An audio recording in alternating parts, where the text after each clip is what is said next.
Hello everyone, ఈరోజు మనం సహస్రార చక్ర గురించి చూద్దాం. దీన్నే క్రౌన్ చక్ర అంటాము. ద మోస్ట్ ఇంపార్టెంట్ చక్ర, ఎందుకంటే ఇది యూనివర్స్తో కనెక్ట్ చేస్తుంది మన స్పిరిట్ని.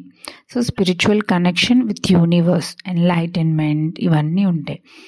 సో మనకి మనం అంటే ఏంటి అనేది తెలుస్తుంది అని చెప్తూ ఉంటారు. అయితే దీని location top of the head.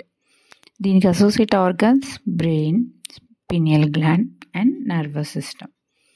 So ఎప్పుడైతే ఇది బ్యాలెన్స్డ్ స్టేట్లో ఉంటుందో మనం యూనివర్స్తో కనెక్ట్ అయ్యి మనకి మనం అంటే ఏంటి అనేది, అంటే ప్రతి ఒక్క సెన్సెస్ అనేవి మనకు తెలుస్తాయి. ఫుల్ కాన్షియస్నెస్ అనేది ఉంటుంది. అదేవిధంగా ఇది ఇంబ్యాలెన్స్లో ఉన్నప్పుడు మనం ఫిజికల్గా హెడేక్స్ని, న్యూరలాజికల్ ఇష్యూస్ని, లైట్కి సెన్సిటివ్గా ఉంటాం, ఎప్పుడు ఏదో పోగొట్టుకున్నట్టు, ఏదో యాబ్సెంట్ మైండెడ్గా ఉంటాం.